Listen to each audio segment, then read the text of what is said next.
이 말씀을 조금 더 부연해서 완성적으로 표현하면 13장 4절에 처음에 나오는 주어가 있습니다. 사랑은 이라고 하는 말이 들어가야지 좀 완성이 되는 표현이에요. 무례히 행하지 아니하며 라고 하는 것을 뚝 띄워놓으면 이것이 뭐 어쨌다는 말이냐. 이것은 사랑이다. 그럼 사랑은 무엇이냐? 이것은 하나님의 뜻이다. 하나님께서 그 백성에게 기대하시는 바다. 그리고 예수님을 이 땅에 보내셔서 하나님께서 실천하신 것이죠. 하나님이 실천하신 것이죠. 예수님께서 이 땅에 오셔서 보여주신 것이 사랑이고, 그 예수님을 따라가는 것, 예수님의 길을 같이 걷는 것은 사랑하며 사는 것이다. 근데 그것은 어떻게 표현되어야 되는 것이냐? 5절에 나오는 것처럼 무례히 행하지 아니하고 자기의 유익을 구하지 아니하며 성내지 않고 악한 것을 생각하지 아니하며, 이런 것 하나하나가 사랑이다라고 하는 것입니다.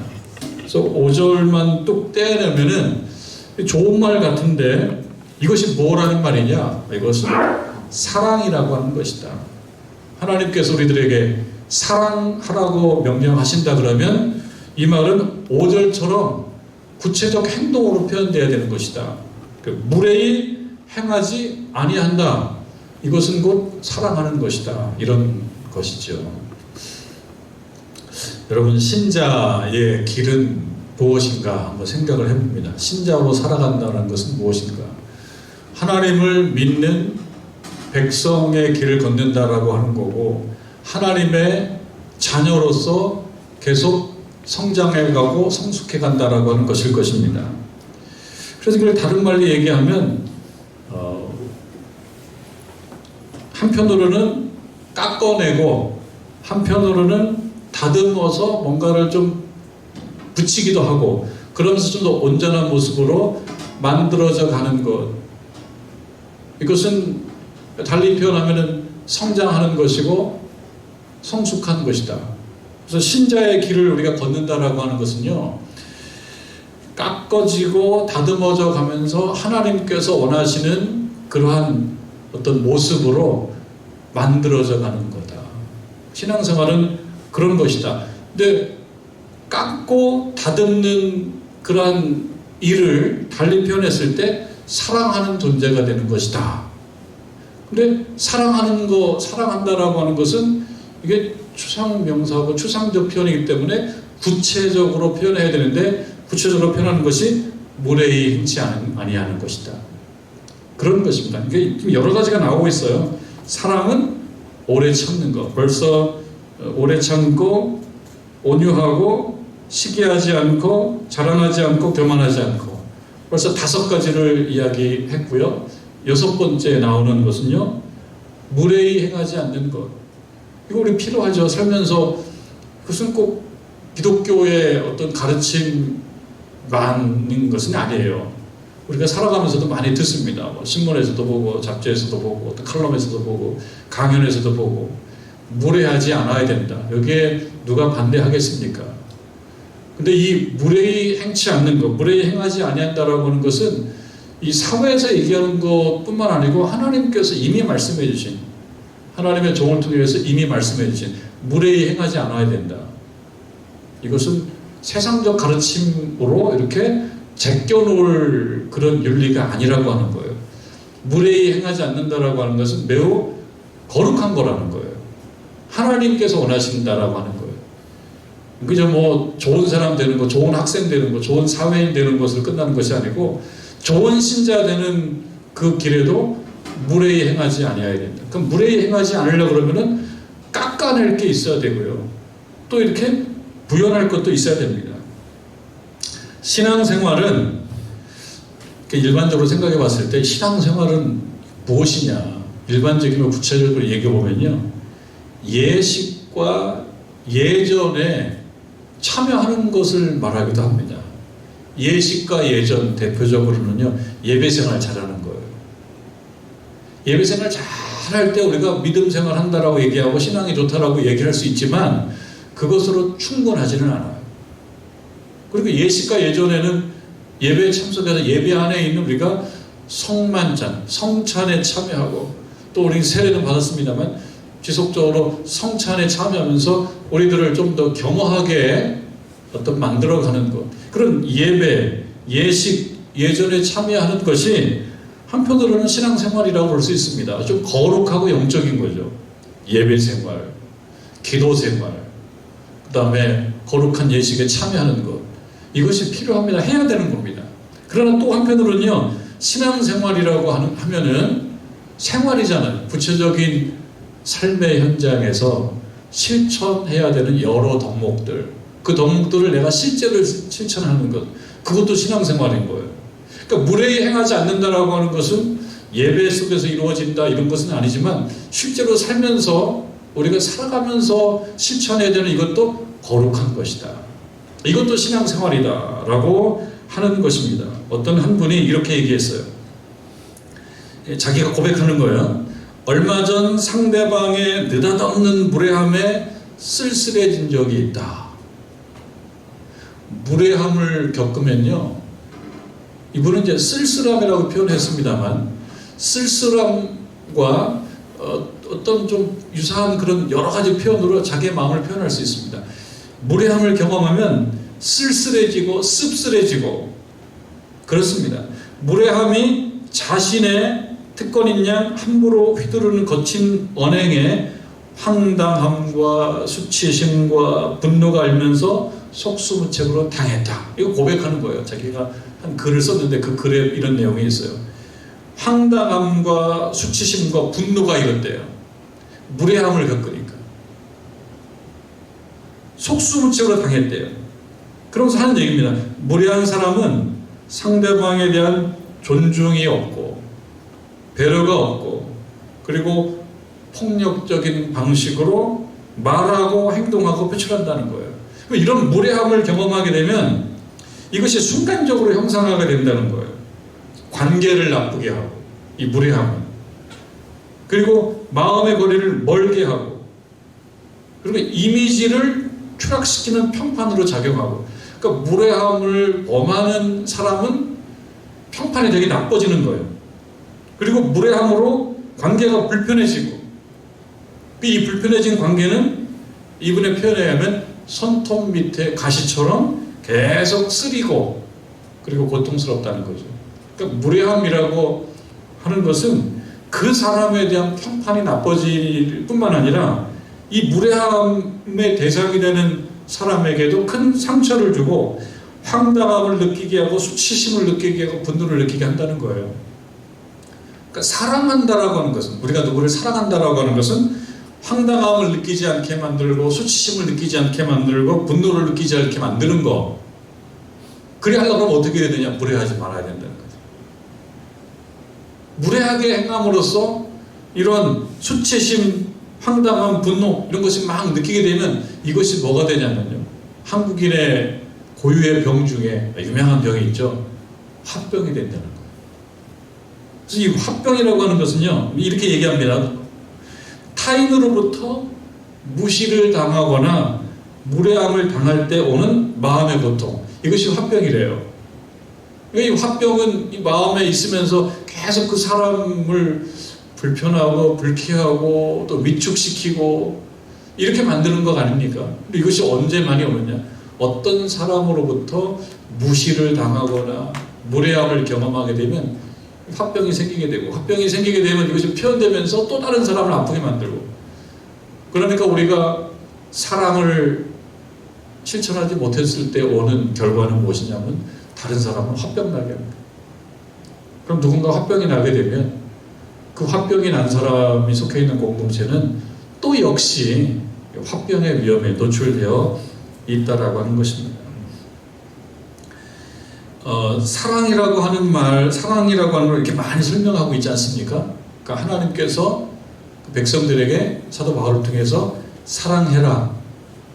그럼 이것이 어려우니까 사랑이라는 상자 속에 여러 구체적인 항목들을 적어놓은 겁니다. 그 중에 하나가 오늘 우리가 읽은 말씀으로 얘기하자면 무례히 행치 않는 것. 그러니까 사랑하라고 하는 것은 무례히 행하지 않아야 된다는 거예요. 단순합니다. 그럼 무례히 행한다라는 것이 무엇인지를 우리가 알고 그대로 그거 하지 않으면 그 사랑하는 거고요. 사랑하는 것은 곧 신앙적인 거. 그러니까 무례히 행하지 않는다라고 하는 것은 곧 신앙적인 거예요. 거룩하지 않은 말 같다라고 느껴질 수 있지만 그렇지 않다는 거예요. 우리가 누군가를 향하여 무시하거나 무례히 행하지 않는다라고 하는 것은 매우 신앙적이라는 거예요. 이게 무슨 신앙적인 거냐? 아니야, 신앙적이라는 거예요. 그러니까 이 사랑 안에 무례히 행하지 않는 것이 들어가 있습니다.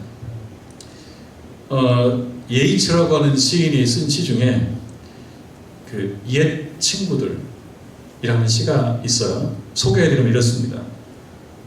가장 빛나는 순간에도 군중의 목소리와 새 친구들이 당신을 찬양하느라 분주해도 무례하거나 자만하지 말고 옛 친구를 가장 먼저 생각하기를, 이렇게 얘기합니다. 시에서 하는 얘기예요. 이번에 우리 당선된 대통령께서 미국의 바이든 대통령이 한국 방한했을 때 이제 조사를 했던 모양이에요. 바이든 대통령이 예이츠의 시를 좋아한다는 것을 조사를 했던 모양이에요. 그 예이츠의 시를 인용했다라는 것이 언론에 나온 바가 있는데요. 그 예이츠의 시 중에 옛 친구들. 옛 친구들은 어떤 존재냐면 때때로 너무 친숙하기 때문에 조금 무시할 수도 있고, 그러다 보니까 좀 무례히 대할 수도 있다는 거예요. 살다 보면 새 친구들이 생기는 거예요. 새 친구들은 더 어떻게 보면 지위가 높을 수도 있고요. 내가 사회생활을 하면서 내 자신이 지위가 좀 높아진 상태에서 만나는 새 친구들은 내 격에 맞춰서 그 사람들의 지위도 높은 사람일 수도 있어요. 근데 옛 친구들은 내가 지위가 높아지지 않았을 때, 평범하게 살 때 알면서 지내던 사람들이었기 때문에 어쩌면 지금 내가 만나는 새 친구들에 비해서는 화려함이 떨어질 수도 있고 뭔가 좀 부족할 수도 있기 때문에 좀 소홀히 대한, 그러면서 그들에게 그 옛 친구들에게 좀 무례하게 대할 수도 있고, 그리고 자만할 수도 있다는 거죠. 그러나 이 시에서 하는 얘기입니다. 옛 친구를 생각해라. 세월에 시린 물결이 넘쳐 당신의 아름다움이 사라질 때, 그때 옛 친구들 말고는 다른 사람이 잊고 말리니, 이렇게 되어 있습니다. 그러니까 우리가 세월이 지나서 우리의 아름다움이 사라질 때, 그때 옛 친구들 말고 누가 당신 손 잡아줄 거야. 그러니 옛 친구들 무시하지 마. 옛 친구들이 귀한 거야. 그러니까 이 시에 보면요, 당신 자신을 위해서 옛 친구들에게 무례히 대하지 말고 자만하지 말고 존중하고 그렇게 하라고 하는 말 같아요. 그러니까 세월이 많이 가면 새 친구들, 화려한 새 친구들이 언제까지 당신 손을 잡아줄 거냐? 아니야, 세월 지나면 결국 옛사람, 옛 친구들을 손 잡아준다고. 그러니까 옛 친구들은 귀하게 생각해야 된다고. 그런 의미에서 이 말이 일리가 있습니다. 실제로 새 친구들이 우리의 어떤 지위나 어떤 화려함이나 이런 걸 보고 가까이 왔을 때 세월 지나면은 그 화려함도 떨어지고 어떤 멋있는 것도 없어지고 그럴 거면 떠날 수가 있는데 옛 친구들은 안 떠난다. 그러니까 당신 자신을 위해서 옛 친구들을 소중하게 생각해라. 이런 말로 이해할 수가 있는데요. 그러나 내 자신을 위해서, 약간 이기적이죠. 내 자신을 위해서 옛 친구들을 소중하게 다루라. 이것이 나쁜 건 아니지만 그렇게 고상하지 않을 수가 있어요. 나 자신을 위해서 상대방에게 무례에 대하지 않고 자만하지 않고 이렇게 대하는 것이 아니라 그 사람을 목적으로 대하라는 거죠. 그 사람을 목적으로 대하면서 그를 소중히 대하고 그에게 무례히 행치 않고 그 사람을 위해서, 그게 사랑이라는 거예요.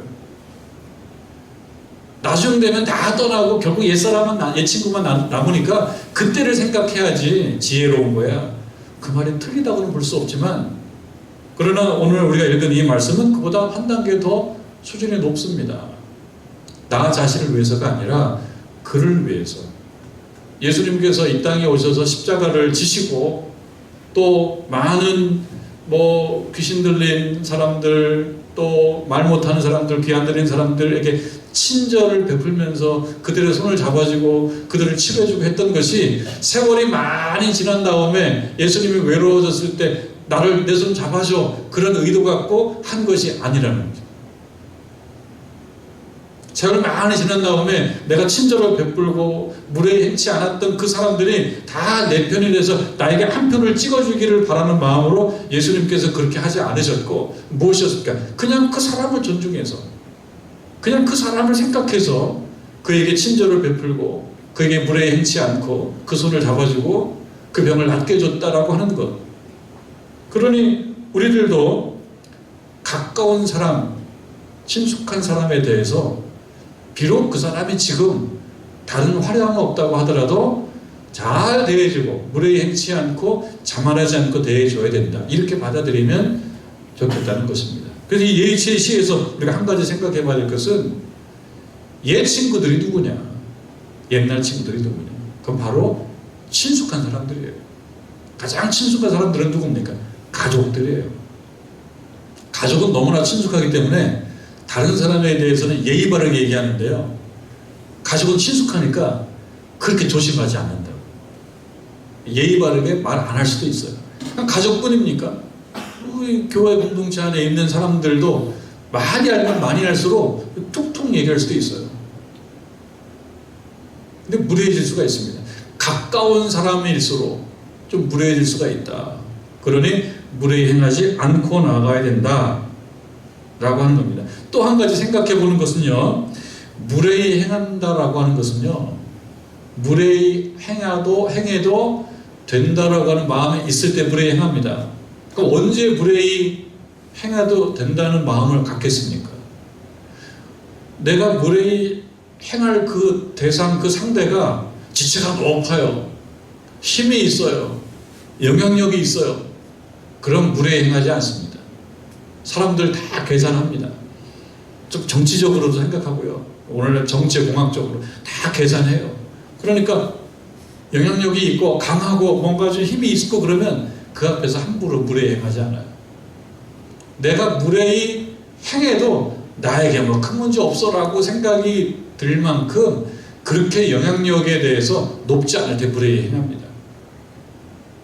그러니까 이 말은요, 자기보다 영향력이 없는 사람을 쉽게 대하지 말라, 막 대하지 말라라고 하는 것입니다. 그러니까 우리가 생각할 때 영향력이 별로 없어요, 힘이 세지 않아요, 뭐 지체가 높지 않아요, 살아가면서 그렇게 대단하게 보이지 않아요. 그런 사람일수록 더 친절하게 대하고 더 예의 바르게 대하고, 예의 바르게 대하지 않는다라고 하는 것은 영향력이 크지 않기 때문에 라고 하는 마음이 그 안에 담겨져 있다는 말이죠. 그러니까 사랑이라고 하는 것은 자기보다 약해도 소중하게 대할 줄 아는 것, 이것이 하나님께서 우리들에게 원하시는 거룩한 지침이라는 것입니다.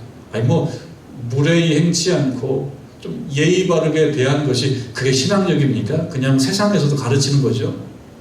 세상에서 가르치고 학교에서 가르치고 또 뭐 강연에서 가르치고 한다라고 해서 신앙적이지 않은 게 아닙니다. 신앙적이라는 거예요. 이게 매우 신앙적이라는 거예요. 무례히 행한다라고 하는 것은요, 하나의 태도인 것 같고 형식인 것 같습니다. 무례히 행하는 거예요. 막 말하는 거예요.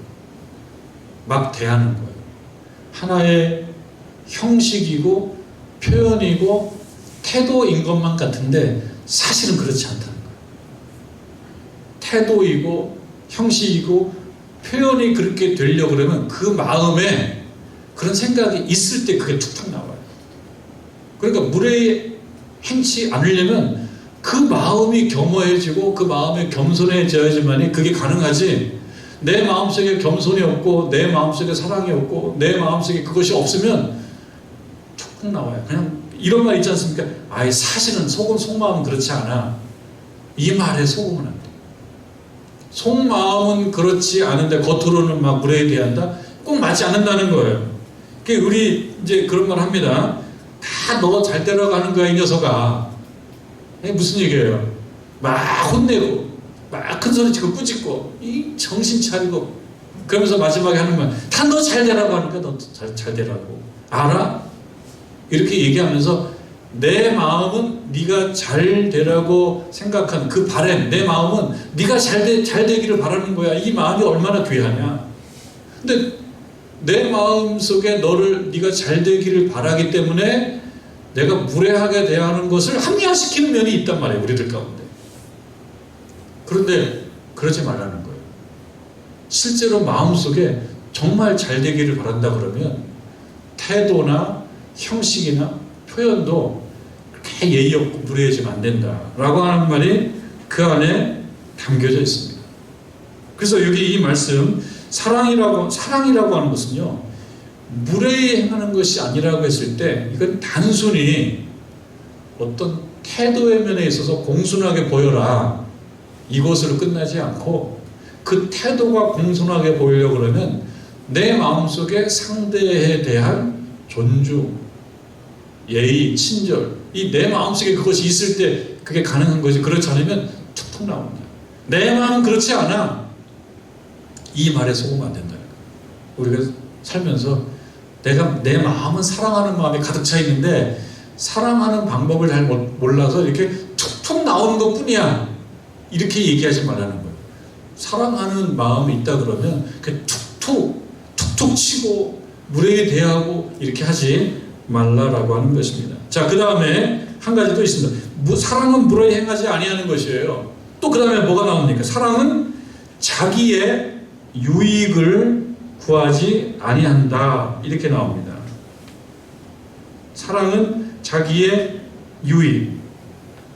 여기 아래 보면 헬라어로 자기의 것을 구하지 아니한다. 사랑은 자기의 유익을 구하지 않는다라고 하는 것은, 이것은 무슨 말이냐?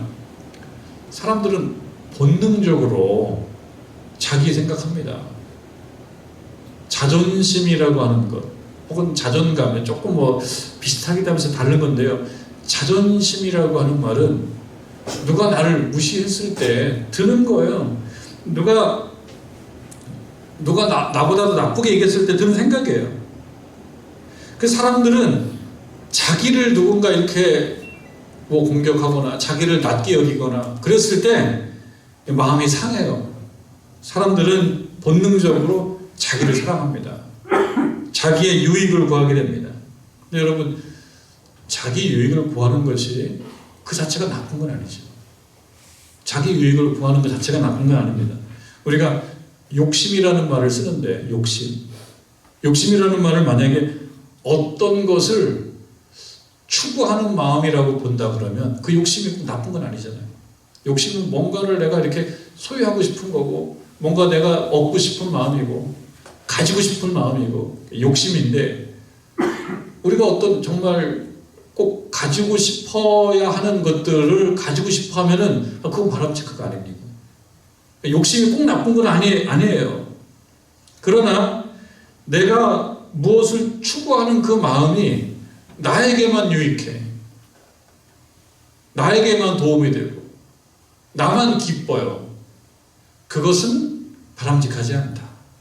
우리가 사랑을 얘기할 때 인간의 본능, 무엇인가를 갖고 싶어하고, 나를 좀 더 이렇게 좀 멋있게 만들고 싶어하고, 이런 모든 것들이 나에게만 적용되는 것은 좀 유감이다, 꼭 맞지 않다라고 하는 것입니다. 유익을 나누지 않고 나만 이걸 소유하겠다라고 하는 마음을 갖는 것은, 그것은 옳지 않다라고 하는 얘기입니다. 내 노력의 결과라고 해도, 이게 내 노력의 결과라고 해도 이것이 하나님으로부터 비롯된 것임을 알아야 됩니다. 하나님으로부터 비롯된 것임을 알아야 되고요. 그리고 내 노력으로 인한 그 열매, 이것이 나만 기뻐해서는 안 되고요. 이 기쁨을 누구랑 같이 나눠야 돼요? 하나님과 나눠야 되고요. 하나님께 영광을 돌려야 되는 거예요. 내가 뭔가 했을 때 뭔가 좋은 결과가 만들어져요. 나에게 유익이 돼요. 내 유익만으로 끝나서는 안 되고 하나님과 그 유익과 그 기쁨을 나눠야 된다는 거예요. 하나님께 영광을 돌리는 거죠. 이 모든 것이 그냥 나만, 내 노력으로 인한 결과이기 때문에 나만 즐거워, 이건 사랑이에요. 하나님과 그 기쁨을 나눠야 된다. 또 한 가지는 타인과 또 같이 가는 사람들과 인생 동행하는 사람들과 그 열매를 같이 나눠야 된다. 그것이 사랑이다. 내가 추구하는 것, 그 어떤 열매, 이걸 가지고 나만 기뻐해요. 그것은 맞지 않다는 겁니다. 미숙한 사람은 자기의 유익만을 구합니다. 근데 성숙한 사람은 어떻습니까? 성숙한 사람은 타인의 유익도 생각하죠. 타인의 기쁨도 생각하죠. 그래서 사랑이라고 하는 것은 타인의 유익을 구하는 거다. 그게 성숙한 거고 그게 사랑을 실천하는 것이다 라고 하는 것입니다. 또 한 가지 생각해 봐야 될 것은요, 자기의 유익을 구한다. 근데 여기서는 자기의 유익을 구하지 아니해야 된다 그러잖아요. 그러니까 자기의 유익을 구하는 것은요, 신앙생활 속에서도 그것이 있습니다. 신앙생활을 나 혼자만 하는 거예요. 그러니까 달리 얘기하자면 영적인 개인주의예요. 내 믿음만 깊어지면 된다. 나만 깊은 은혜를 체험하면 된다. 이것은 옳지 않다는 거죠. 그건 사랑이 아닌 거예요. 아무것도 아니라고. 심지어는 아무것도 아니다. 예? 13장 1절에 보면요, 내가 사람의 방언과 천사의 말을 할지라도 사랑이 없으면, 이 사랑을 지금 막 여러 개 표현해놨잖아요. 내가 사람의 방언과 천사의 말을 할지라도 자기의 유익만을 구한다 그러면 아무것도 아니다. 심지어 이렇게까지 강하게 얘기하고 있는 거예요. 사람의 방언과 천사의 말을 하는 것은 참 훌륭한 거죠. 중요한 거죠. 우리 신자들에게서 추구해야 될 영적 덕목인데요. 그러나 그렇다고 하더라도 무례히 행한다거나 자기의 유익을 구한다 그러면 아무것도 아니다. 이렇게까지 극단적으로 얘기하고 있는 겁니다. 이것은 사람의 방언과 천사의 말이 나쁘다는 게 아니고요. 이 무례히 행하지 아니하는 것 중요하고 자기의 유익을 구하지 않는 것이 중요하다라고 하는 것입니다. 그래서 자기의 유익을 구하는 것, 영적 개인주의, 이것도 조금 지양해야 될 바다. 꼭 좋은 건 아닙니다. 믿음이 있지만, 믿음이라고 하는 것은 단순히 개인적으로 어디 산에 들어가서 수도하는 것만 믿음이 아닌 거예요.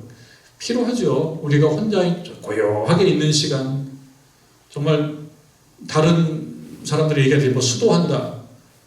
우리가 혼자서 하나님 앞에서 조용하게 있고 묵상하고 수도하는 거 필요하다고 생각해요. 그러나 혼자서만 영적으로 깊어지는 것, 이것도 옳지 않다. 같이 가는 것이다. 믿음이 좋다라고 하는 것은 사랑을 보여주신 하나님을 닮아가는 것이, 그게 믿음이 좋은 거지, 자기 혼자만 영적으로 깊어지는 것도 차단하고 영적으로 자기 유익만을 구하는 것도, 그것도 바람직하지 않다. 그것도 사랑이 아니다 라고 이야기를 합니다. 자, 5절에 세 번째 나오는 그러한 사랑의 다른 것, 예? 사랑이라고 쓰고 뭐라고 읽어요? 성내지 아니한다, 이렇게 읽는 거죠. 사랑이라는 말이 알듯하면서 어렵거든요. 알듯하면서 모르는 게 사랑이에요. 성내지 않는 게 사랑이래요. 세 번째, 참 세상에 화내지 않는 게 사랑이라면 또 화내지 않는 것이 신앙적인 거고, 화내지 않는 것이 영적인 거고, 화내지 않는 것이 믿음 생활이고, 조금 아닌 것 같아요. 고개를 갸우뚱해요. 아니, 화내지 않는 게 뭐 그렇게 영적이고 이게 신앙적이냐? 근데 성경 말씀에 나오잖아요. 화내지 않는 게 사랑이다. 사랑은 방언과 예언보다 더 고급스럽다, 고매하다. 그러니까 이 연결해 보면 화내지 않는 거가 이게 보통 이 경지에 올라선 이 실력이 아닙니다.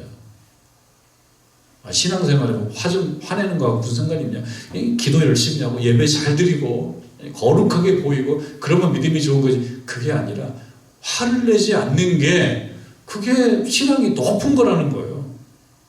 아주 고차원적이라는 거예요, 이것이. 어떤 한 목사님이 이렇게 고백을 해요. 뭐라고 고백하냐면, 언젠가 설교를 준비하는데 컴퓨터가 조금 버벅된다. 컴퓨터가 버벅대는 거예요. 버그가 생겼는지 하여튼 잘 말을 안 듣는 거예요. 전자기기다 보니까 안에서 뭐 메모리가 조금 부족하다든지 프로그램이 뭐 겹쳤다든지 그러면은 이렇게 어떤 용량이 좀 부족해서 조금 늦을 때가 있단 말이죠. 그러니까 이만 그랬던 모양이에요. 컴퓨터가 제대로 말을 듣지 않아서 고생한 적이 있다. 컴퓨터가 계속해서 제대로 작동하지 않으니까 괜히 좀 화가 나기 시작했다. 이 목사님의 고백이에요. 화가 나니까 어떻게 됩니까? 자판을 세게 막 쳐, 세게. 팍팍팍 치는 거, 자판을. 그러다가 자판을 세게 치다가 나중에는 그냥 화가 나가지고 막 두들겼대요, 자판을. 목사님이. 그런데 그날 설교 준비하던 그 목사님 하는 말에, 그날 내가 준비했던 설교 제목은 성내지 아니하며였다. 이렇게 얘기해요. 성내지 아니하며라고 하는 설교를 준비하다가 성이 난 거예요. 왜? 마음대로 안 되니까. 내가 기대하는 대로 안 되니까. 내가 원하는 대로 안 되니까. 근데 살다 보면 컴퓨터 문제가 있냔 말이죠. 우리가 사람하고 이렇게 어울리고 저렇게 어울리고 더불어 살지 않습니까? 그러니까 늘 사람과 더불어 살지 않습니까? 어떻게든 더불어 사는데요. 그러다 보면 다른 사람이 내 마음대로 움직여지는 건 아니잖아요. 내 기대대로 행동하는 것도 아니라고요. 또 어떤 경우는 이게 나쁜 건 아니지만요. 가치가 충돌해요. 내가 옳다고 생각하는 것, 저 사람이 옳다고 생각하는 거가 서로 옳다고 생각하는데 이게 충돌해. 그래서 어떤 경우는 이것이 그래, 그대가 생각하는 것도 의미가 있고 내가 생각하는 것도 의미가 있어. 이렇게 넓게 생각해 주면 되는데 서로 옳다고 생각하다 보니까 이것이 충돌하니까 차이가 아니라 너는 틀렸어 이렇게 돼버려요. 이게 이거라니까 왜 그렇게 안 해? 라고 하면서 이게 화가 나기 시작해. 그 생각의 차이가 화가 될 수 있다는 얘기죠. 가치가 충돌하면서도 화가 나는 거예요. 늘 우리는 사람하고 더불어 사니까요. 컴퓨터하고 더불어 살면서도 화가 나서 자판을 두드리는데 사람하고 더불어 살다가 내 마음에 안 들으면 화가 나지 않습니까? 또 실제로 내가 원하는 대로 따라오지 않을 때 화가 나요. 애기들에게도 화가 나요. 애기들에게도. 애기가 우는 이유는 제가 예전에 누가 하는 얘기를 듣기로는 애기가 우는 이유는 배고플 때, 잠자고 싶을 때, 똥 쌀 때 이렇게 운대요. 그러면은 애기가 울면은 이런 문제가 있구나 하고 처리해주면 되는데 내 기대치보다 더 울어버려. 애기가 내 기대치보다 더 울어버리면 애기에 대해서도 화가 나는 거예요. 그 애기하고 싸워. 애기하고 싸운 경험은 뭐 저만 있는 건 아닐 거예요. 우리 다 애기하고 싸운 경험이 있을 겁니다. 저도 애기하고 싸운 경험이 있습니다. 더 울어. 그 정도 선에서 그치지 않고. 그러니까 내 기대치보다 더 넘어가 버리면 그때 사람들은 화가 난다는 거죠. 그래서 이거는 이 목사님의 문제만 아니고 우리들 모두의 문제예요. 화가 늘 날 여지가 있는 삶을 살고 있는데요. 사랑은 화를 내지 않는 거라는 거죠. 그래서 삶에서 이게 참 사랑이라는 걸 우리 삶 속에 깊게 들어와 있는 거예요. 사랑은. 또 이 사랑을 하나님께서 우리에게 기대하시는 바 믿음이라고 본다 그러면 이 믿음 생활은 우리 삶의 깊은, 생활 깊은 곳에 들어와 있다는 거죠. 화를 내지 않는 것까지 믿음이라고 얘기하니까. 제가 보면은 성격적으로 조금 화를 잘 안 내는 분이 좀 있기도 한 것 같아요. 그러니까 우리 교우들 중에서도 보면은 저분 참 성품이 참 좋다. 표정이 항상 온화하고 화를 잘 안 내는 것 같아요. 그분은 좀 특별한 케이스. 많은 경우는 화가 날 만한 상황이 되면 화가 나고 이것이 또 초과되면은 통제가 잘 안 되고 통제가 잘 안 되고 화가 통제가 잘 안 되면은 사고가 나고 이런 경우가 생긴다는 거예요. 이 말씀 속에 이게 얼마나 중요하면은 사랑이라고 하는 게 화내지 않는 거라고 나오겠냔 말이죠. 단순한 문제가 아닌 거예요. 그러니까 화내지 않는다라고 하는 것은 화를 내고 화를 내지 않는다라고 하는 것은 매우 영적인 문제라는 거예요. 영적인 문제. 기도의 문제, 신앙의 문제, 믿음의 문제, 영적인 문제라는 거예요. 지난주 토요일 날 우리 이남선 교회의 행사로 저도 따라갔잖아요. 청와대 관람하고 왔거든요. 근데 같이 청와대 이곳저곳 관람하면서 제 기억으로는 영빈관이었던 것 같아요. 영빈관 관람하고 나와서 조금 쉬고 있었어요. 제가 이렇게 보니까 제 눈에, 제 시야에 어떤 장면이 하나 딱 포착이 돼요. 제가 보니까 연세가 한 70 근처쯤 되지 않았을까 이렇게 생각이 되는 그 부부 같아요. 그런데 가만히 보니까 남편 같고 아내 같은데 그 남편이 아내를 심하게 혼내고 있는 장면을 내가 봤어요.